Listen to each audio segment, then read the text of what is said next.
Como colombianos amamos nuestro país y nos unimos para seguir adelante, diciendo en una sola voz, avancemos con optimismo, desbloqueando las vías que nos llevan al progreso y pensando en la gente trabajadora de esta hermosa tierra, que necesita un impulso para volver a recuperar la alegría que nos caracteriza, respetándonos los unos a los otros, reconociendo los derechos propios y de los demás, abriendo nuestros corazones al diálogo, y solo así podremos alcanzar la armonía que nos hará renacer, haciendo una vez más que Colombia viva positiva. Positiva, la aseguradora de todos los colombianos.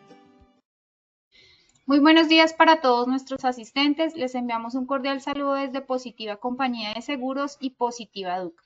Mi nombre es Paola Quintero y seré la encargada de guiarlos en esta acción educativa de la Comunidad Nacional de Conocimiento en Medicina Preventiva y del Trabajo, con la temática titulada Sesión 9, Mecanismos efectivos de vigilancia y reporte de casos relacionados con la fiebre amarilla, coordinación entre empleadores, ARL, EPS y las agencias gubernamentales. Les solicitamos muy amablemente estar atentos y participar activamente en nuestro evento web. Pueden usar el chat de preguntas para realizar las inquietudes que puedan tener. Recuerden que a lo largo del evento o al final tendremos un espacio para dar respuesta a las preguntas formuladas. Es un placer para mí darle la bienvenida a nuestro experto líder de la comunidad, el doctor Cristian Alonso Ramírez. Él es médico cirujano, magíster en educación e investigación cualitativa, especialista en administración de salud ocupacional, tecnólogo de higiene y seguridad industrial, asesor internacional, profesor de posgrados y maestrías de diferentes universidades nacionales e internacionales. Doctor Alonso, muy buenos días, qué gusto tenerte nuevamente con nosotros y bienvenido. Paolita, ¿cómo estás? ¿Cómo te va? Inge, ¿cómo les va? ¿Qué tal todo? Efectivamente, hoy vamos a estar revisando unos temas muy interesantes. Estamos en nuestra sesión número 9. ¿De qué se trata el día de hoy? Básicamente vamos a mirar cómo se hace la vigilancia epidemiológica, tanto en empresa como a nivel general, y cómo se van a reportar estos casos y cuándo reportarlos, y cómo en la coordinación, tanto con la EPS, la IPS, las ARL, los empleadores, y en general, obviamente, el Ministerio de Trabajo y Ministerio de Salud, cómo es la generación de estos temas y cómo se puede hacer. Y recuerden que más tardecito, a las 2 de la tarde, estaremos hablando del cáncer de mama en los trabajadores de salud. Pero si te parece primero, Paulita, hagamos nuestra primera evaluación del día. Listo, doctor. Sí, señora, así es. Iniciaremos con el sondeo. Les recordamos que realizamos 2 sondeos durante el evento, uno al inicio y el otro al final. El primero tiene como objetivo evaluar los conocimientos previos de los participantes y el segundo medir lo aprendido. Iniciamos con la primera pregunta. Los protocolos para el control de la fiebre amarilla que implica coordinación son: A. Protocolo de acciones para el control de vectores. B. Vigilancia para detectar síntomas. C. Priorización de riesgo biológico en zonas de influencia. D. Ninguna de las anteriores. Y estos son los resultados. A. Protocolo de acciones para el control de vectores, 6%. B. Vigilancia para detectar síntomas, 6%. C. Priorización de riesgo biológico en zonas de influencia, 14%. D. Ninguna de las anteriores, 0%. Y de todas las anteriores, 74%. Continuamos con nuestra segunda pregunta. Los síntomas de fiebre amarilla objeto de vigilancia son: A. Marcha alterada, dismenia, adiadonesia. B. Dolor Dismetría cervical. y adiadococinesia, no te preocupes. C. Cefalea, fotobia, mialgias, náuseas y vómito. De ninguna de las anteriores y de todas las anteriores. 15 segundos y conocemos resultados. Estos son los resultados. A. Marcha alterada, dismetría, adiadocinesia, 4%. D. Dolor cervical e hipotermia, 0%. C. Cefalea, fotobia, mialgias, náuseas y vómito, 39%. De ninguna de las anteriores, 9%. De todas las anteriores, 48%. Continuamos con nuestra tercera y última pregunta. Los casos para reportar son: los eventos de muertes de ganado. B. Casos confirmados o sospechosos. C. Casos relacionados con diarrea. De ninguna de las anteriores y de todas las anteriores. 15 segundos y conocemos resultados. Estos son los resultados. A. Los eventos de muertes de ganado, 0%. B, casos confirmados o sospechosos, 66%. C, casos relacionados con diarrea, 9%. D, ninguna de las anteriores, 2%. Y de todas las anteriores, 22%.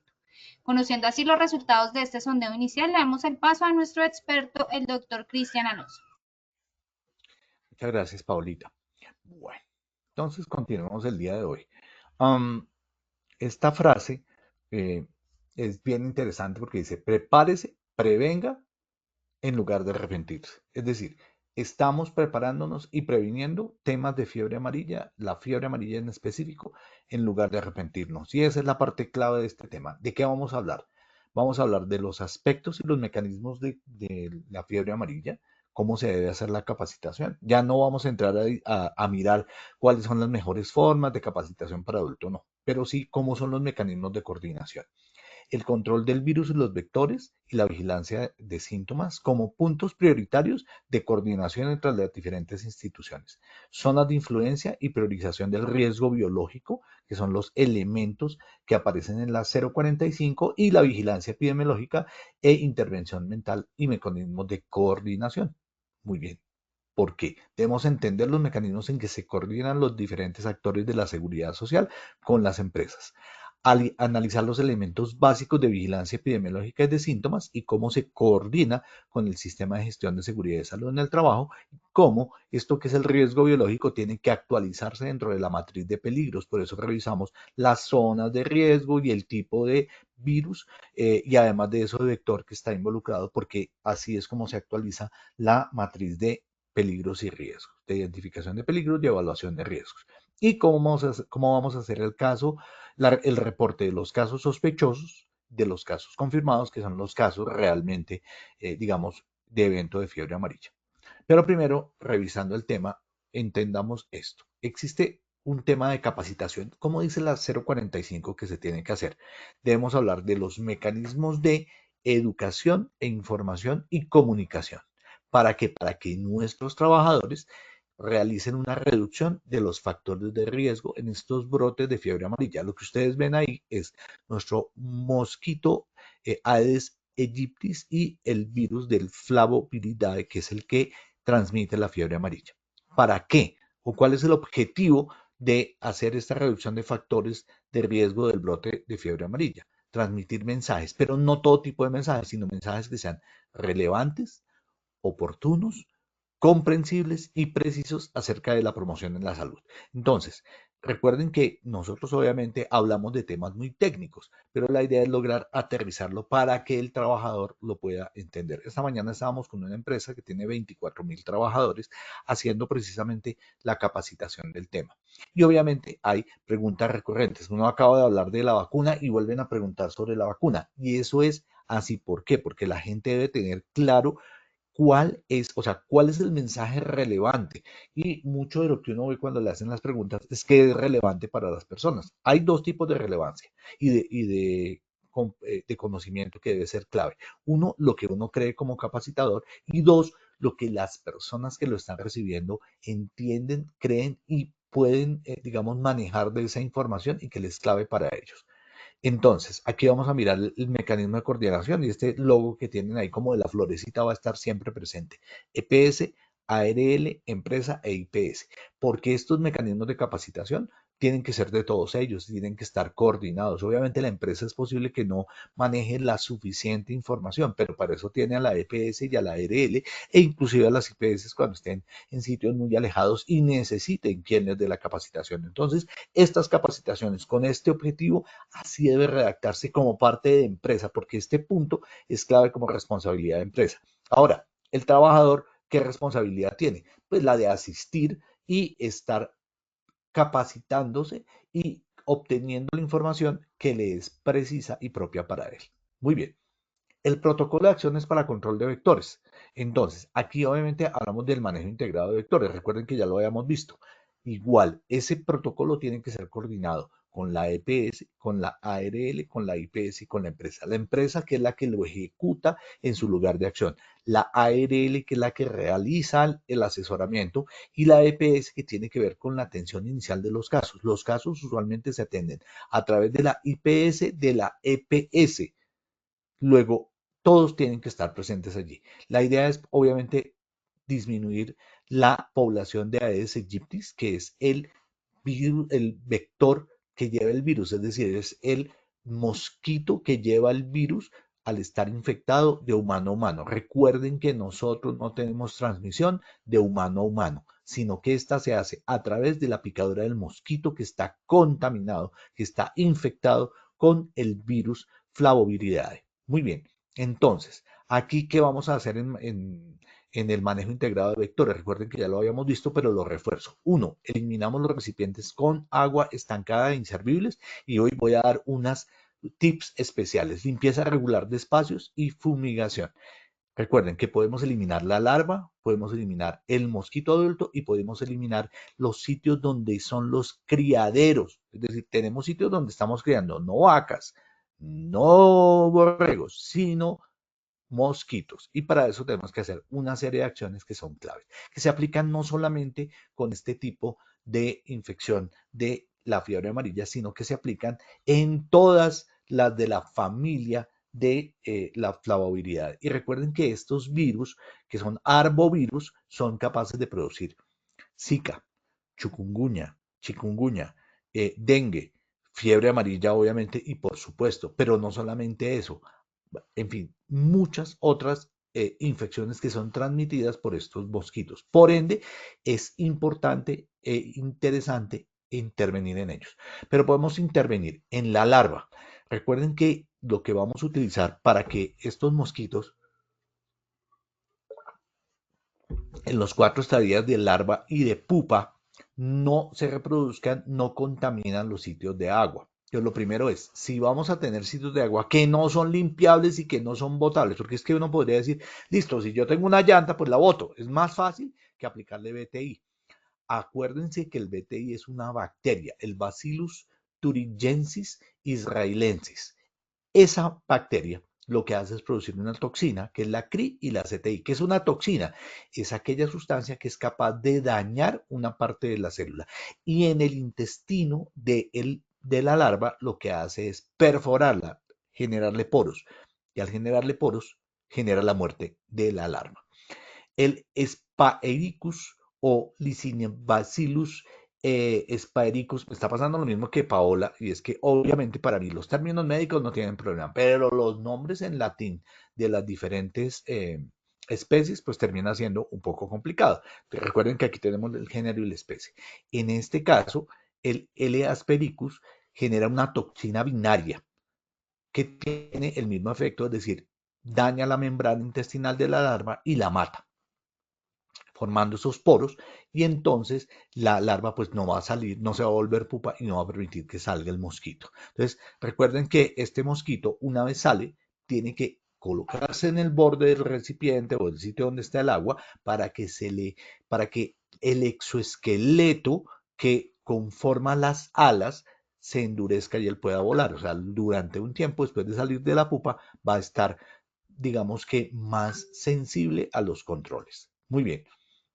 En cuanto al adulto, recuerden que utilizamos plaguicidas y adulticidas. Recuerden que el plaguicida puede ser también tóxico para los seres humanos. Organofosforados, organoclorados, carbamatos y piretroides pueden afectar las enzimas en el trabajador, efectivamente la acetilcolina. Por ende, lo que tenemos que hacer es, uno, tener cuidado con las personas que van a hacer la aplicación.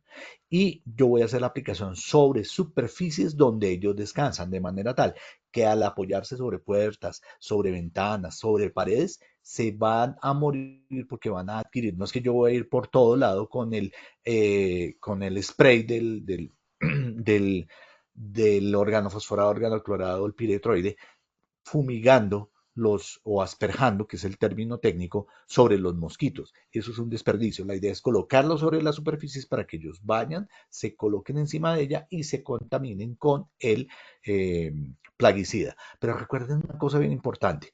Como les digo, los seres humanos también los adquirimos, absorbemos en este caso, el plaguicida, y podemos intoxicarnos con ellos. Y vamos a tener un problema de dos tipos de intoxicaciones. Entonces, la idea es que ¿Cuál es el plaguicida que debemos utilizar? Es decir, el adulticida. Estamos matando el mosquito, la hermetrina, el gerandiol, el limoneno, el hexacimaldehído, órganos azorados como el malatión, organoclorados como el DDT, carbamatos y piretroides. Y el cucal que tiene D-trans-tetrametina y la citenotrina y la piriproxifeno.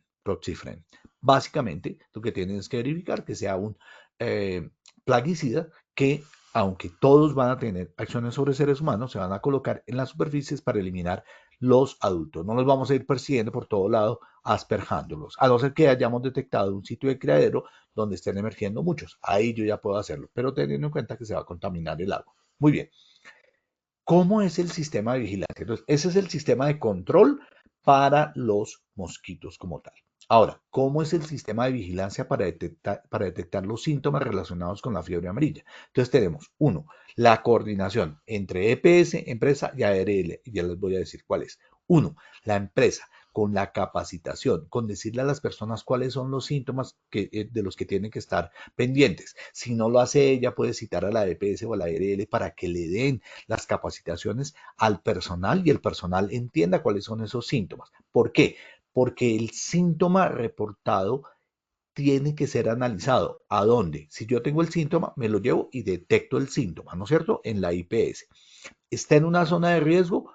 ¿Reside allí o viajó? Es decir, recuerden que nuestras zonas ya las vimos, ¿no? Entonces, en el Tolima, voy a recordarles ahorita cuáles son esas zonas. Son estas zonas de alto, bajo y mediano y nulo riesgo, como es el caso de Bogotá o de Medellín como tal y la zona de Río Negro, por ejemplo, que no son zonas de riesgo.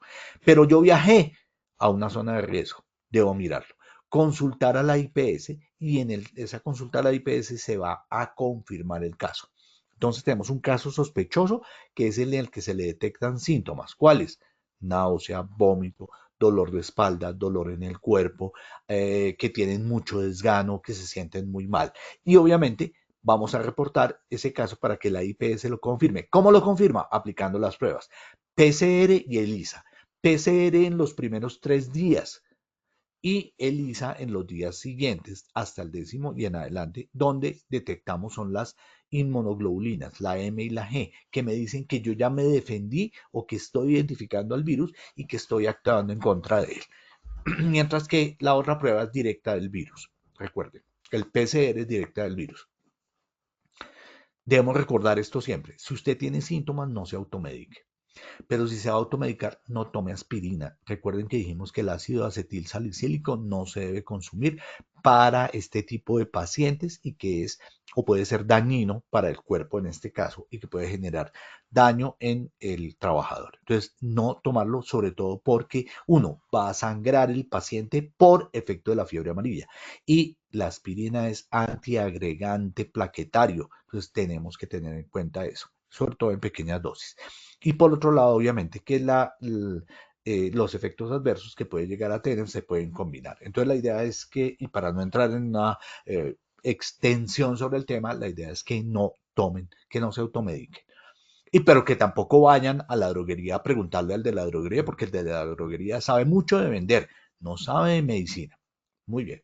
Punto. Entonces, ¿qué debemos detectar? Los síntomas. Este mensaje para nuestros trabajadores debe ser simple y sencillo. Entonces, lo primero es, en el periodo de infección, que dura los primeros 2 a 3 días, una vez se ha realizado la picada del zancudo, va a generar, uno, malestar, cefalea o dolor de cabeza, fotofobia, dolor lumbosacro, es decir, en la espalda baja, mialgias, es decir, dolor en los músculos, náuseas, vómitos, irritabilidad y mareo. Pero como yo sé que estos nombres pueden ser un poco complejos, vamos a explicarlos uno a uno. ¿Listo? Entonces, fiebre, chikungunya, todos van a producir síntomas similares y no tomar aspirina ni automedicarse. ¿Cómo sabemos si el paciente tiene fiebre? Recuerden que el paciente puede tener temperatura corporal alta, a eso se le llama fiebre, pero las mamás le colocan la mano en la frente y dicen, ay, tiene fiebrecita. Pues la idea es que cuando uno pregunta si ha tenido fiebre, la idea no es decir que tenga, que si tuvo fiebre, sino haberla tomado en realidad, porque este se vuelve un síntoma claro. Entonces, en las empresas hay que tener termómetro, la gente tiene que tener termómetro en la casa. Esto no es una cosa costosa, ni rara, ni difícil de leer. Obviamente que el de cristal tiene dificultades para poderlo ver, entonces uno puede mirarlo con estos termómetros digitales. ¿Qué significa tener fiebre? Uno, la temperatura normal va hasta 37 grados. De 37 a 38, algunos hablan de febrícula, otros hablan desde 37,5 en adelante. Pero que es una fiebre moderada de 38 a 39, fiebre alta 39 a 40 grados y fiebre muy alta mayor a 40 grados.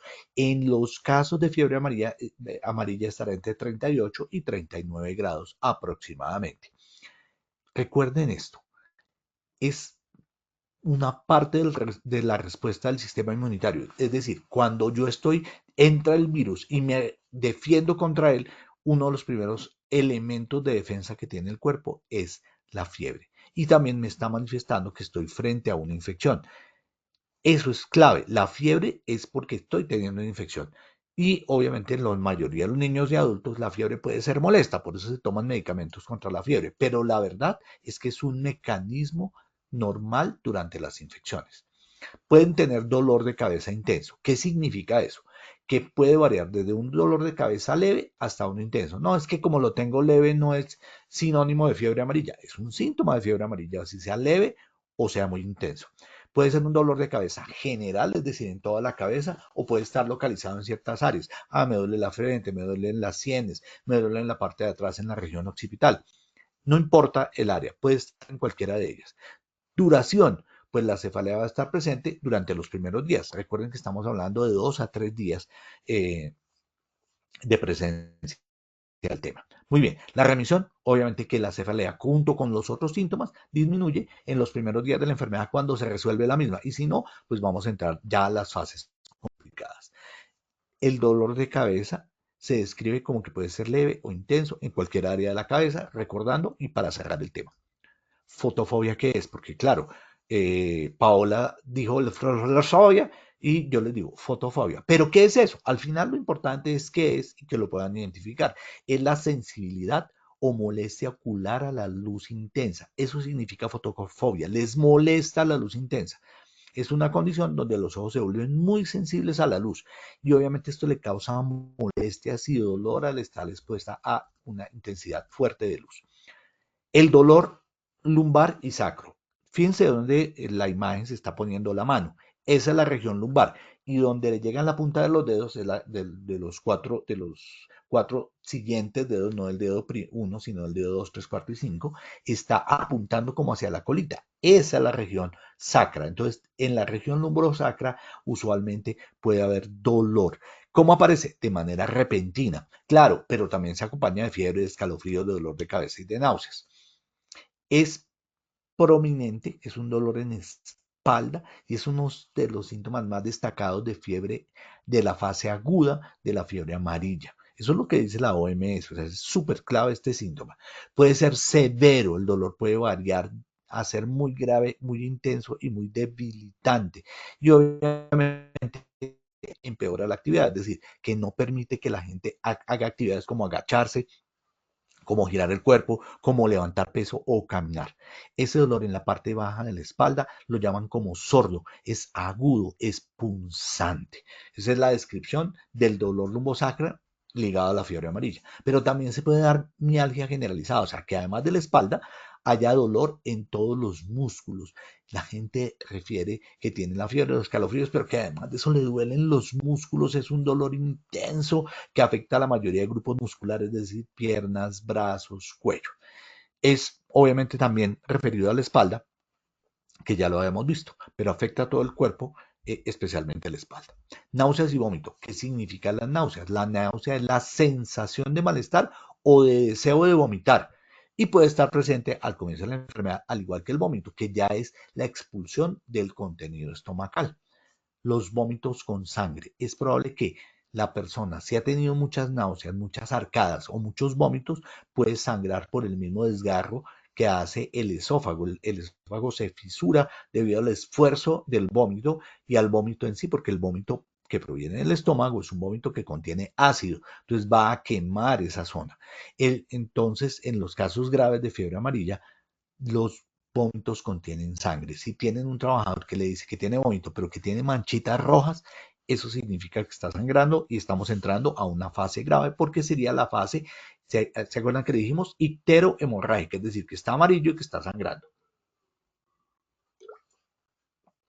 Y esa es la fase tóxica de la enfermedad. Entonces, si hay remisión, sale del proceso y si no, si los vómitos se vuelven más frecuentes, se pueden acompañar de dolor abdominal y ahí con sangre estamos entrando a la fase tóxica, luego estamos en una fase más grave. Ahí no hay que ir al médico, hay que correr al médico, que es diferente. Muy bien, la irritabilidad. ¿Qué se entiende por irritabilidad? Es esa sensación de fastidio, de molestia, de enojo fácil, se enojan por cualquier cosa, están tremendamente irritable, ¿no es cierto? Tiene más sensibilidad a los estímulos, tiene esa tendencia a mostrar las emociones de enojo, de frustración ante cualquier situación que normalmente no lo provocaría. O sea, es menos tolerante y está más frustrado. La duración de la irritabilidad puede ser transitoria y desaparecer cuando desaparezcan los otros síntomas iniciales de la enfermedad. Recuerden, o puede persistir a lo largo del proceso de recuperación. Eso es algo que tenemos que tener en cuenta. La intensidad de la irritabilidad, pues depende de cada persona, así como también la duración de la misma. No podemos decir que vaya a ser estándar para todos. El mareo. Esa sensación de desequilibrio, de vértigo, de sensación de que le están dando vuelta a las cosas o que usted le da vuelta a las cosas, como que está a punto de desmayarse. Mucha gente dice eso, estoy a punto de desmayarme. Lo que tiene realmente es un vértigo o un desequilibrio. ¿Cuáles son las características de este mareo relacionado con la fiebre amarilla? Las personas dicen que se sienten instables y con dificultades para mantener el equilibrio, ¿no es cierto? Siente que las cosas giran alrededor del paciente o el paciente alrededor de las cosas, cualquiera de las dos. Hay debilidad y desorientación. El mareo, obviamente, puede estar acompañado de una sensación donde se sienten débiles del cuerpo y tienen dificultad para concentrarse. El paciente puede experimentarlo como una sensación de que va a desmayarse, aunque no necesariamente lo va a hacer, pero eso es lo que va a sentir el paciente. Esto es en el examen físico. Para los médicos que estén, digamos, asistiendo ahorita, recuerden que puede tener eritema facial, la cara se le pone roja. Espero que vean mi mouse. Aquí estoy mostrando la nariz, el bigote y el rojito de la cara. Este es característico de fiebre amarilla. Punteado hemorrágico en el velo del paladar, o sea que si abrimos la boca, detrás de la lengua y en el paladar, vamos a ver este sangrado moteadito. Puede tener dolor en el epigastrio, que es en medio del tórax y bajo en el contacto con el abdomen, que es donde está el estómago. Entonces, por eso se llama dolor epigástrico, porque está en esa zona, en el epigastrio. Y por otro lado, puede tener hepatomegalia dolorosa. Aquí vemos una mujer, le están palpando el hígado está grande, eso significa hepatomegalia, y al palparlo duele. Y recuerden, además del eritema facial, la congestión ocular, es decir, tiene el ojo rojo. Muy bien. ¿Cómo se puede hacer esa vigilancia de detección de los síntomas relacionados con la fiebre amarilla? Recuerden que el síntoma es lo que me refiere el paciente, que el signo es lo que yo veo. Entonces, por eso hablamos del examen físico, porque ese es el signo, y de los síntomas que ya hablamos extensamente para que la gente los identifica. ¿Y cómo se articula eso con la empresa? Entonces, la persona detecta que tiene un síntoma que es compatible con la fiebre amarilla, o se le examina y uno detecta que tiene algunos signos. Lo primero es, recuerden, no hay transmisión de persona a persona. Entonces, no me interesa, digamos que estar angustiado porque él me lo va a aprender como médico. Ténganlo claro y lo mismo en la empresa. Segundo, tenemos que tener un sistema de vigilancia epidemiológica que esté preguntando por estos síntomas. Segundo, debo incluirlo dentro de las evaluaciones médicas ocupacionales si estoy allí. Si detecto estos síntomas y signos, tengo que reportarlos y tengo que mandarlos a que se confirme el caso. Si ya tengo un caso confirmado, se lo reporto a la IPS y a la ARL. De pronto ya me llaman y me dicen, mire, estaba en tal sitio, consulte, me dicen que tengo fiebre amarilla. Entonces yo lo reporto. Ese es el punto de conexión con la EPS y con la ARL. Y obviamente hacemos el seguimiento prescrito en la resolución 3050 del 2022. Recuerden que hemos hablado del tema de seguimiento y rehabilitación de los trabajadores. Cuando el trabajador está enfermo, tiene alguna patología grave o leve, yo debo hacer ese seguimiento. Es una de mis responsabilidades. Claro, se habla de que es laboral, pero igual también lo puedo hacer con el riesgo común. Si ya tengo montado el sistema para hacer seguimiento de las patologías de tipo laboral, pues agrego las de origen común. Es más fácil. No necesariamente tienen que estar en la norma para que yo lo haga, sobre todo porque en estos casos la mayoría son de origen común. Muy bien, entonces, recuerden nuestras imágenes que habíamos contado de cómo debemos informarle a la gente. Esta me gustó mucho. Cuídate de la fiebre amarilla. Le dice cuáles son los síntomas con los tengo que reportar. 1. Dolor de cabeza y muscular. Fiebre alta sobre 39. Falta de apetito. Tono amarillo en la piel y vómitos. En caso de presentar estos síntomas, vaya al visitar una de las zonas donde está la enfermedad presente. Recuerden que ya ahorita los voy a recordar, pero si tenemos estas zonas específicamente o viajamos a ellas, tengo que ir al médico para que me descarte que no tenga fiebre amarilla. ¿Cuál es el diagnóstico diferencial? Es decir, ¿qué puede parecer igual, pero que no es fiebre amarilla? Entonces recuerden, ¿qué es un diagnóstico diferencial? Es esos signos y síntomas también pueden corresponder a otras enfermedades similares. ¿Cuáles? El dengue, la malaria, la fiebre de Lassa, el virus del ébola, la hepatitis viral, la malaria, la fiebre tifoidea, la leptospirosis. Todas estas, además de eso, enfermedades transmitidas por mosquitos. ¿Cómo hacemos el tema de diferenciar si es uno o lo otro? A través de las pruebas. Entonces, hago pruebas para detección del virus, ¿sí? Y adicionalmente a eso hago que es la PCR y también hago pruebas de ELISA para ver la inmunoglobulina G y la inmunoglobulina M, que son características de la respuesta que estamos teniendo a este virus. Entonces, así es como el médico va a hacer la diferencia. Cuando haga esa diferencia va a decir, esto es Zika, entonces lo reporto como Zika. Es chikungunya, lo reporto como chikungunya. Lo reporto como dengue o lo reporto como fiebre amarilla, pero se convierte en un caso. ¿Cómo priorizar las zonas de influencia? Entonces, si usted es una empresa localizada en Arauca, Caquetá, Casanare, Cesar, Chocó, Guavira, Guainía, Guaviare, La Guajira, Meta, Putumayo, Baupés y Bichada, recuerden que estas son zonas donde tenemos, y si ustedes tienen duda, pueden consultar a infobae.com, aquí está la referencia, y allí podemos verificar si estamos en zonas de alto riesgo, que en este caso son las rojas, donde están estos departamentos que hemos hablado. Obviamente el departamento del Tolima es uno de los departamentos que más tiene casos y donde más ha habido muertes. Fíjense que está ahí como riesgo bajo. Sin embargo, si vemos el mapa de mortalidad, es donde ha habido más mortalidad. En Arauca, en la parte que está colindando con Casanare, Bichada, Guaviare, Caquetá, Baupés, son donde más hay riesgo. Sin embargo, y bien interesante, si yo quiero saber el municipio, entro y lo busco acá. Muy bien, en esas zonas de influencia, ¿qué debo hacer? Entonces, ¿por qué vuelvo a citar el tema de las zonas? Porque lo que dice la norma es que yo debo priorizar el riesgo biológico. ¿Qué significa riesgo biológico? ¿Cuál es el riesgo biológico que tenemos acá? Tenemos, obviamente, uno, el virus, que es un riesgo biológico. Acuerden, virus, bacterias, hongos, pero en este caso es un virus de la familia Flavoviridae. Segundo, el mosquito por ser vector, pero además de eso por sí solo ya es un factor de riesgo biológico y debo priorizar. ¿Eso qué quiere decir?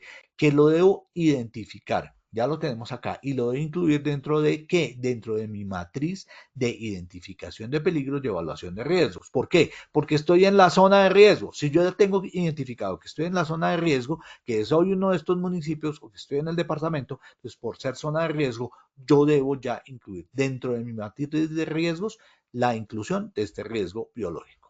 ¿Cómo es el riesgo biológico? Entonces recuerden, aquí tenemos el dúo dinámico lo estamos viendo ahí, que es el mosquito con el virus, el mosquito infectado del virus. Entonces, es el virus, es un virus ARN envuelto, es decir, tiene una cápsula,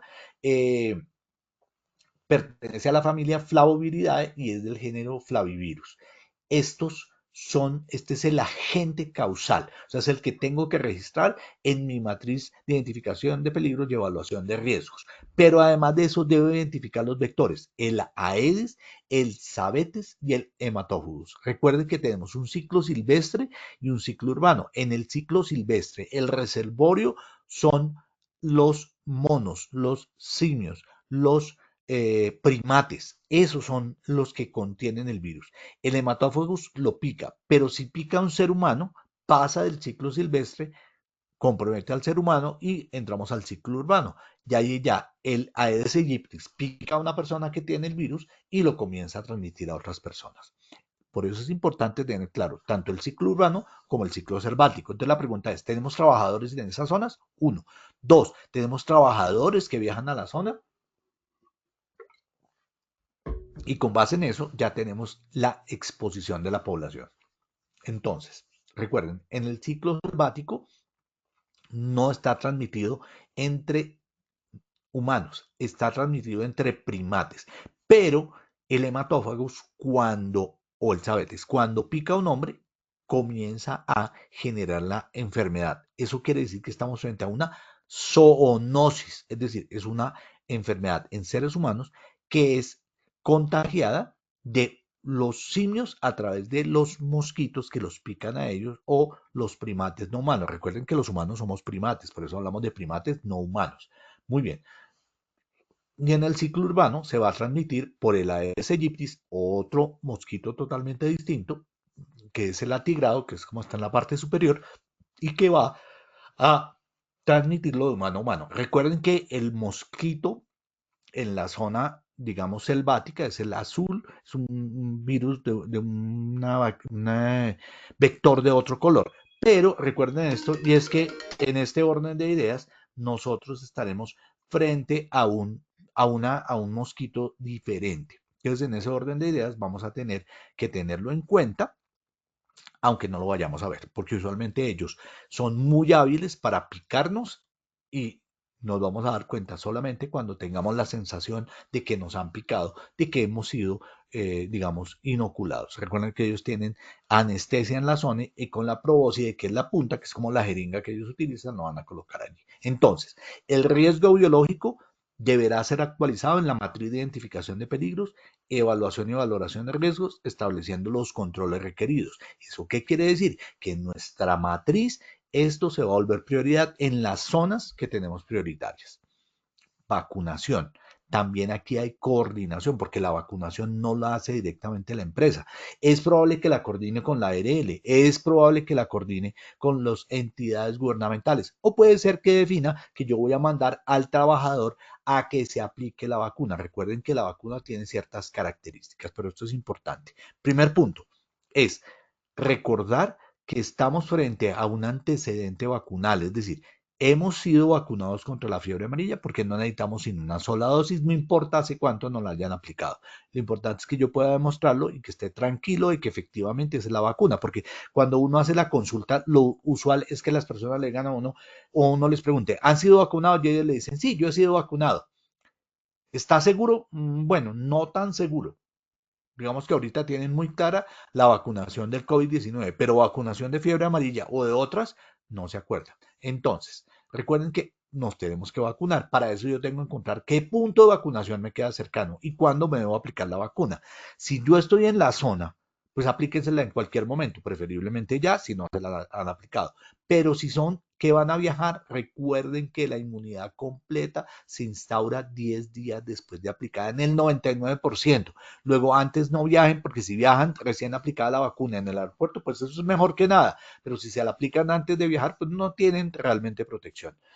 Si quieren consultar los sitios, las páginas web del ministerio, minsalud.gov.co, pueden encontrar los puntos de vacunación, les dicen efectivamente cuántos hay. Hay muchísimos puntos de vacunación, encuentren el más cercano y aplíquense la vacunación. Por ejemplo, este es un ejemplo de Bogotá, pero por decir algo, Santander tiene 181 sitios de vacunación.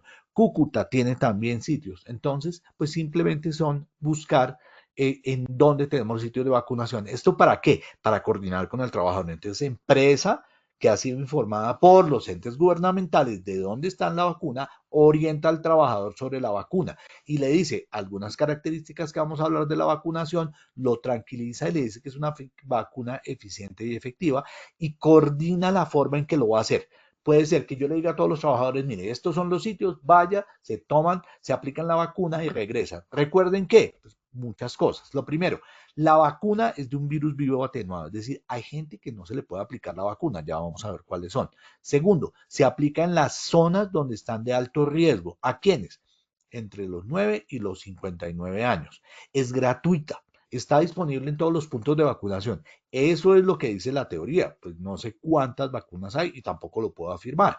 Sin barreras de acceso, es decir, que no importa qué tipo de afiliación tenga la seguridad social, ni la nacionalidad, ni el estatus migratorio. Recuerden que se aplica de forma subcutánea, es decir, se coloca debajo de la piel o se coloca intramuscular. Es una sola inyección y no necesita más dosis. Una dosis es suficiente para proferir protección de por vida. Preguntas que me han hecho. Es que me la apliqué hace 10 años. Tranquilo. No tiene que hacer refuerzo. No hay refuerzos de fiebre amarilla. No tienen por qué aplicársela. Con una sola es suficiente. No importa cuándo lo hayan hecho.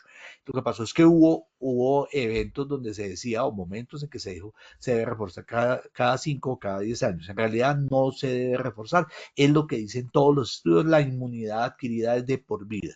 Entonces no hay que hacer refuerzo. Es una sola dosis para toda la vida. Se recomiendan personas que vayan a viajar a zonas comprobadas de fiebre amarilla o países que se lo pidan.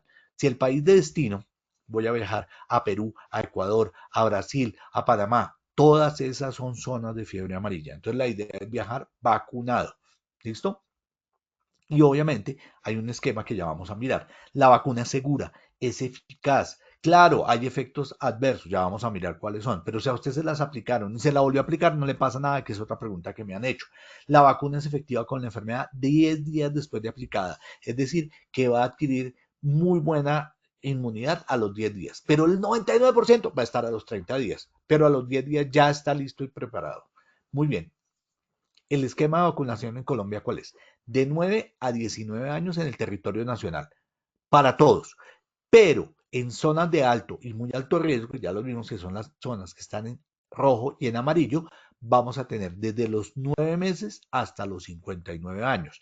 Hubo una circular, la 02 y la 05 del 2005, que aumentaron la edad en el Tolima para pacientes de 60 a 69 años. Y luego hubo otra que derogó la 02, que es la 05, que lo hizo hasta los 70 años. Esto es porque es personal expuesta al brote en el corredor epidémico, que eso es súper importante. Y obviamente, con el antecedente vacunal de fiebre amarilla, si es verificable, si yo tengo mi carnet, no debo repetir la vacunación. Si voy a viajar, debo pedir una transcripción del certificado internacional de vacunación. Recuerden que es posible que no haya en ese país la presencia de fiebre amarilla, pero yo estoy llegando como un caso importado. Lo mismo que pasa en Bogotá. En Bogotá no tenemos casos nativos, los importamos, es decir, vienen de las zonas de alto riesgo. Muy bien. Las acciones de vigilancia de la salud en el trabajo para el control del brote de virus de fiebre amarilla, el ausentismo laboral, la enfermedad y la protección y la promoción y prevención de los trabajadores son acciones que debemos implementar en empresa. ¿Con quién? Con la asesoría de la ARL, con la asesoría de la EPS. Entonces, ¿qué vamos a hacer? Control del brote de virus a través de investigar qué está pasando con mi ausentismo, por qué se incapacitaron, están presentando síntomas y signos, y hacer, obviamente, labores de promoción y prevención. Entonces, aquí tenemos efectos sobre la salud mental por la fiebre amarilla. Ese es otro elemento bien importante. Entonces, la idea es que esto esté clarísimo en los sistemas de vigilancia epidemiológica, que aparezca en las evaluaciones médicas ocupacionales, periódicas, si las estoy realizando, y la idea es poder tener clarísimo que estamos frente al proceso. Bueno, muy bien. Por otro lado, y es muy importante tenerlo en cuenta, es probable que la gente se entre en pánico o en estrés.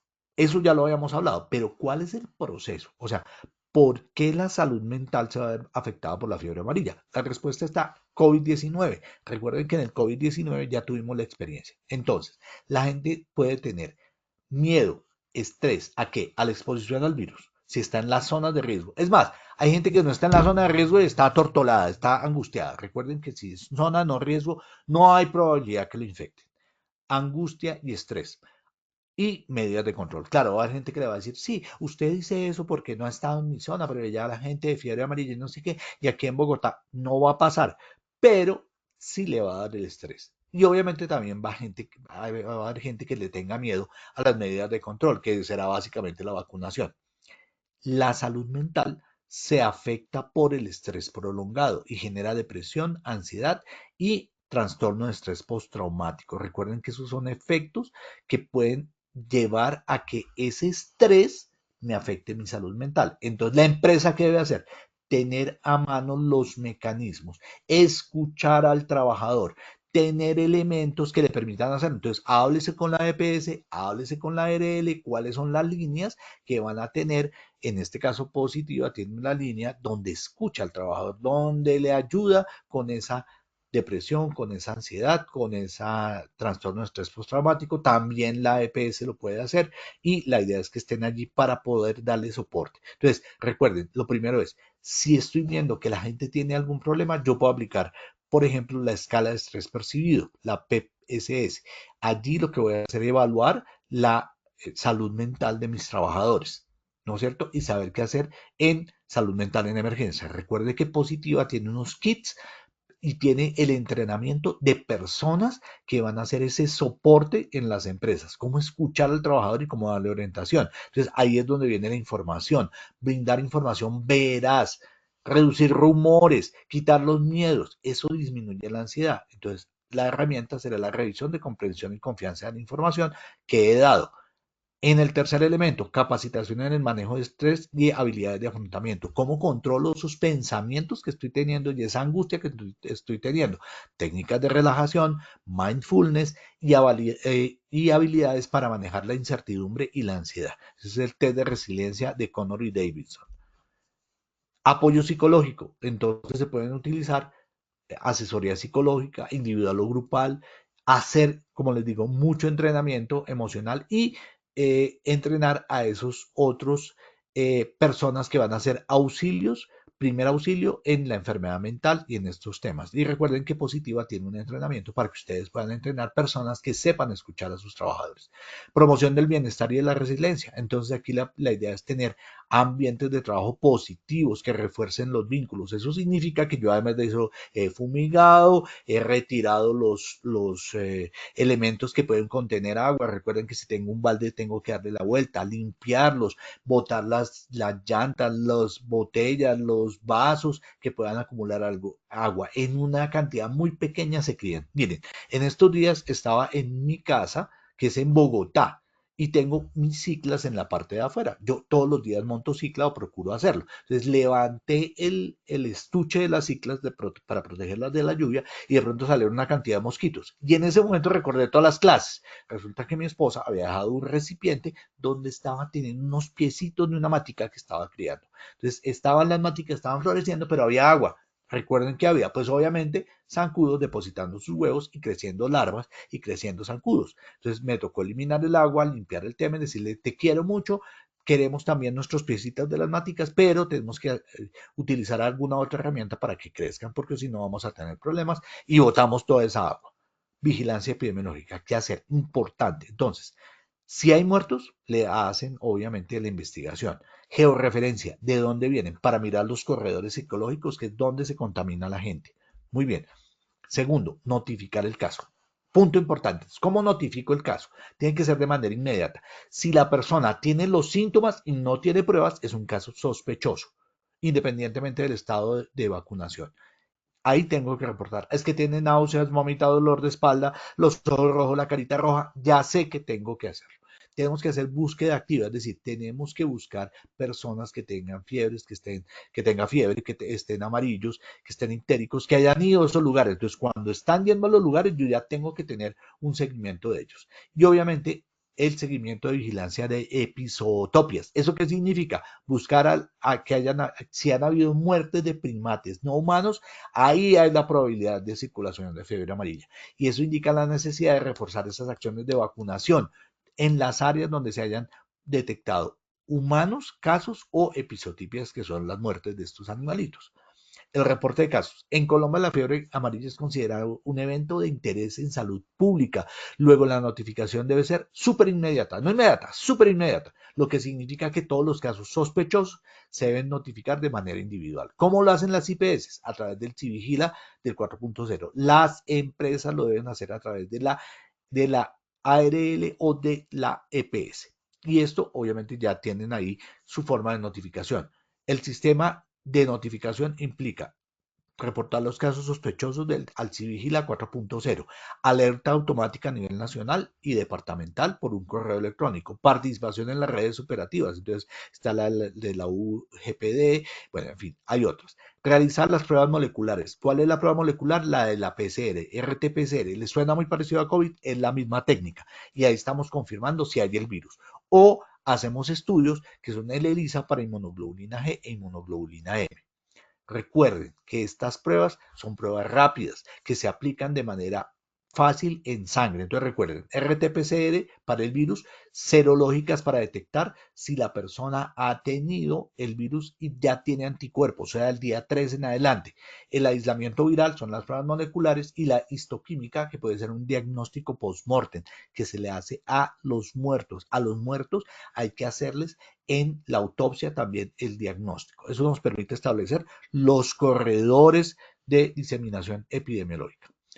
Y recuerden que este es nuestro método, la forma de hacerlo es el RT-PCR o el ELISA. Aquí están los momentos en que podemos hacer la detección. Entonces pica la Aedes aegyptis, pasa el periodo de incubación, día 0. A partir de ese 0, cuando hay viremia, puede haber la fiebre que ya me está indicando infección. Ahí yo puedo detectar el PCR. Y a partir del día 3 ya voy a detectar las inmunoglobulinas, es decir, el ELISA.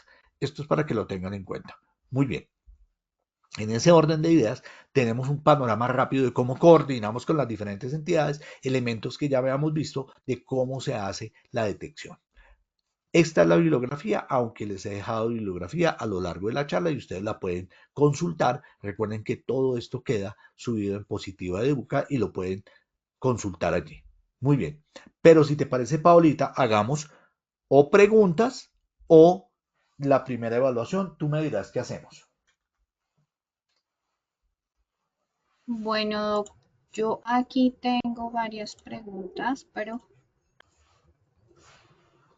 dice, Oscar Santiago, mi punto de Sí. operación es en el Meta. Todos los trabajadores deben tener las vacunas vigentes, entre esas la fiebre amarilla. ¿Debería haber una revacunación de acuerdo a alguna cantidad de años específica desde la fecha que se aplicaron la vacuna? No, no es necesario reforzar la vacuna. Una sola vacuna alcanza de por vida. No te preocupes, esa pregunta siempre la hacen y la idea es reforzar lo clave. No es necesario, una sola es suficiente.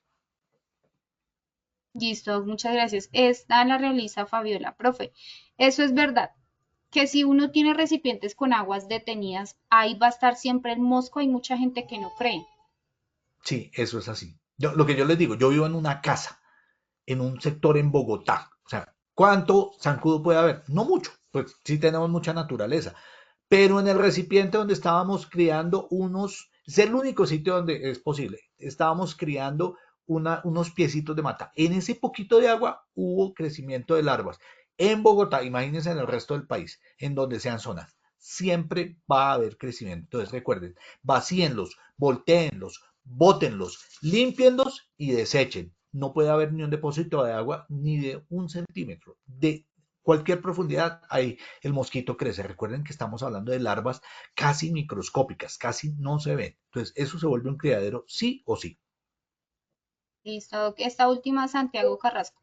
Si me encuentro en una zona de bajo riesgo o sin riesgo, según el mapa que mostró, ¿es necesario actualizar la matriz de identificación de peligros y valoración de riesgo o basta solo con realizar los controles y medidas de prevención dejando evidencia? No, no, siempre es necesario actualizar la matriz de identificación de peligros y evaluación de riesgo. Así sea para que marques que estás en una zona de bajo riesgo y evalúa si tienes viajeros. Si tienes viajeros, entonces los viajeros, si van a estas zonas de alto riesgo, tienen un riesgo distinto. ¿De acuerdo? Entonces depende de cómo sea tu matriz. Hay que actualizarla. Actualizarla no siempre significa decir estoy en zona de alto riesgo. También puedo decir que estoy en zona de bajo riesgo, pero hay que actualizarla. Eso es de circular 045. Ok, listo, doctor. Finalizamos así nuestra sesión de preguntas y continuamos con nuestro sondeo final. Ujú. Los protocolos para el control de la fiebre amarilla que implica coordinación son: A. Protocolo de acciones para el control de vectores. B. Vigilancia para detectar síntomas. C. Priorización de riesgo biológico en zonas de influenza. D. Ninguna de las anteriores y E. Todas las anteriores. Daremos 15 segundos a nuestros asistentes para que respondan la opción que consideren.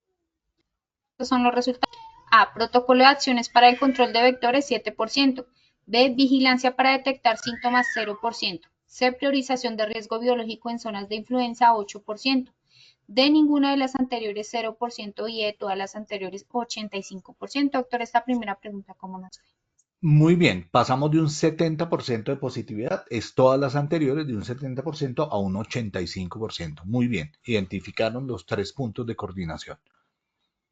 Listo, doctor, muchas gracias. Continuamos con nuestra segunda pregunta. Los síntomas de fiebre amarilla objeto de vigilancia son A. Marcha alterada, dismetría, adiadocinesia. Adiadococinesia. Muy bien, Paulita, muy bien. Ya casi. Ya casi. B. Dolor cervical e hipotermia. C. Cefalea, fotofobia, Fotofobia, muy bien. mialgias, náuseas y vómito. D. Ninguna de las anteriores, E. Todas las anteriores. 15 segundos. Estos son los resultados. A. Marcha alterada, dismetría, adiocinesia, 1%. B. Dolor cervical e hipotermia, 0%. C. Cefalea, fotofobia, mialgias, náuseas y vómitos, 57%. D. Ninguna de las anteriores y E. Todas las anteriores, 41%. ¿Cómo nos fue con esta segunda pregunta, doctor? Entonces, ahí nos fue muy bien, porque tenemos la respuesta correcta, que es la respuesta C. Pasamos del 30% al 57%. Efectivamente, recuerden, náuseas, vómito, cefalea, fiebre, fotofobia. Son los síntomas que hay que detectar. Listo, amigos, muchas gracias. Continuamos tercera y última pregunta. Los casos para reportar son A. Los eventos de muertes de ganado. B. Casos confirmados o sospechosos. C. Casos relacionados con diarrea. D. Ninguna de las anteriores. E. Todas las anteriores. 15 segundos y con estos son los resultados. A. Los eventos de muertes de ganado 2%. B. Casos confirmados o sospechosos 77%. C. Casos relacionados con diarrea 4%. D. Ninguna de las anteriores 0% y de todas las anteriores 18%. Esta tercera pregunta, ¿cómo nos fue? Muy bien, es la respuesta B, casos confirmados y sospechosos. Pasamos de un 60% a un 86%. No la capté, pero sí, como 86%. Pero muy bien, esa es la respuesta correcta. Muy bien. Listo, Nos fue muy doctor bien, Alonso. Paulita. ¿Listo? Nos Sí, vemos señor. a las 2 de la tarde tú y yo. Sí, señor. Muchas gracias por compartir con nosotros esta valiosa sesión. Nos vemos a las 2 de la tarde, como indicas. Perfecto. Que estén muy bien. Saludos a todos. Feliz tarde. Feliz tarde, doctor. Para todos nuestros asistentes, los invitamos a ver. La familia es el primer espacio de cuidado. Y en el encuentro de familias seguras de Positiva Compañía de Seguros, lo celebramos aprendiendo juntos a protegernos. Acompáñanos a vivir una experiencia inolvidable con rumboterapia, globoflexia, demostraciones con bomberos, personajes animados, rifas, premios, refrigerios, souvenirs y muchas sorpresas más. A través de estaciones lúdicas e interactivas, aprenderás sobre gestión emocional, salud mental, prevención de accidentes en el hogar, cultura ambiental y compromiso familiar. Convierte el aprendizaje en una experiencia divertida y transformadora. Escanea el código QR en pantalla, selecciona tu ciudad, inscríbete y participa gratis. Así de fácil es hacer parte de esta gran experiencia. Nos vemos muy pronto en tu ciudad. Queremos hacerle esta gran invitación para todas las familias de Mocoa y Leticia a que se animen a participar con nosotros de este evento de Familias Seguras, un evento del cual pueden participar con todo su núcleo familiar. Estaremos en Mocoa el 7 de junio, Leticia 14 de junio. Así de fácil es hacer parte de esta experiencia. Escanea el código QR que aparece en pantalla, selecciona la ciudad de tu interés, inscríbete y participa. Recuerda, es certificado y no tiene costo. De antemano, muchas gracias por su participación y acompañamiento.